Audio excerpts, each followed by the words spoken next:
Method and function இது ரெண்டுத்துக்கும் உள்ள டிஃபரன்ஸ் பார்க்கறதுக்கு முன்னாடி முதல்ல ஃபங்க்ஷன்னா என்ன அப்படிங்கிறத ஜஸ்ட் நம்ம ரீமைண்ட் பண்ணிடுவோம். ஃபங்க்ஷனை பொறுத்தவரையில அது டெஃப் அப்படின்னு சொல்லிட்டு ஒரு கீவேர்டு வச்சிருக்கோம். அண்ட் அந்த டெஃப் அப்படிங்கிற அந்த கீவேர்டு வந்து டிஃபைன் அப்படிங்கிறத சொல்லும் அப்படின்னு சொல்லியிருந்தேன். அண்ட் தென் அந்த ஃபங்க்ஷனோட நேம் வந்து நம்ம யூஸ் பண்ணோம்.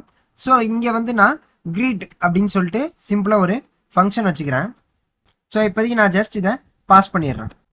இப்போ greet அப்படிங்கிற அந்த ஃபங்க்ஷனை நம்ம கிரியேட் பண்ணிட்டோம். ஃபங்க்ஷன் கிரியேட் பண்ணோம்னா அடுத்து என்ன பண்ணோம், அந்த ஃபங்க்ஷனை இன்வோக் பண்ணணும் அப்படின்னு சொல்லியிருந்தேன். ஸோ நம்ம அதை இன்வோக் பண்ணிடுவோம். ஓகேவா?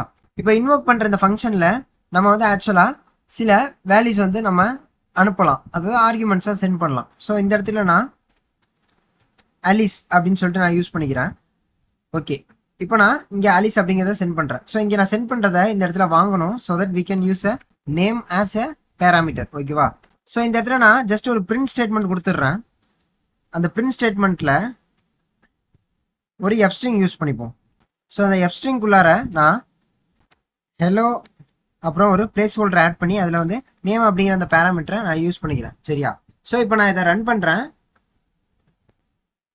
எனக்கு அவுட்புட்டில் ஹலோ அலிஸ் அப்படின்னு சொல்லிட்டு ஃபுல்லாகவே பிரிண்ட் ஆகிடுச்சு. சரி, இப்போது இங்கே இந்த greet அப்படிங்கிறது ஒரு ஃபங்க்ஷனு. அந்த ஃபங்க்ஷனை நம்ம இங்கே இன்வோக் பண்ணியிருக்கோம். ஸோ அது இன்வோக் பண்ணதுனால இந்த அலிஸ் அப்படிங்கிற இந்த ஆர்குமெண்ட் வந்து இங்கே பேராமீட்டரில் ஸ்டோர் ஆகி நமக்கு அவுட்புட் பிரிண்ட் ஆனிச்சு. இது வந்து ஒரு ஃபங்க்ஷன். ஸோ இந்த ஃபங்க்ஷனில் வந்து இது வந்து ஏதாவது ஒரு ஆப்ஜெக்டை வந்து டிபெண்ட் பண்ணியிருக்கா? இது எந்த ஒரு ஆப்ஜெக்ட்டுமே டிபெண்ட் பண்ணி இல்லை. ஓகேவா? அதனால் தென் இதில் வந்து ஏதாவது கிளாஸ் நம்ம கிரியேட் பண்ணியிருக்கோமா? எந்த கிளாஸுமே நம்ம கிரியேட் பண்ணல. சரியா? அப்போது it does not depend on objects and class. ஓகேவா? ஒரு கிளாஸையும் ஆப்ஜெக்டையும் டிபெண்ட் பண்ணி இருக்காது. ஓகேவா?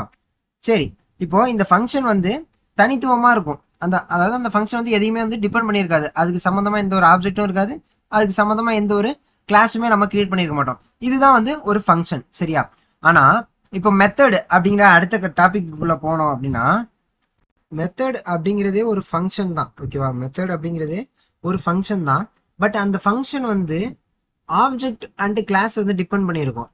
அப்படின்னா என்ன அப்படின்னா, ஒரு கிளாஸ் இல்லை அப்படின்னா இந்த மெத்தட் வந்து, அதாவது இந்த ஃபங்க்ஷன் வந்து எக்ஸிஸ்டே ஆகாது. அப்போது ஒரு கிளாஸ் ஃபஸ்ட்டு இருக்கணும். அந்த கிளாஸுக்குன்னு ஒரு ஃபங்க்ஷன் இருக்கணும். நல்லா கேட்டுங்க, ஒரு கிளாஸ் ஃபஸ்ட்டு இருக்கணும். அந்த கிளாஸுக்குன்னு ஒரு ஃபங்க்ஷன் இருக்கணும். அந்த ஃபங்க்ஷனை தான் நம்ம என்னன்னு சொல்லுவோம், மெத்தட்னு சொல்லுவோம்.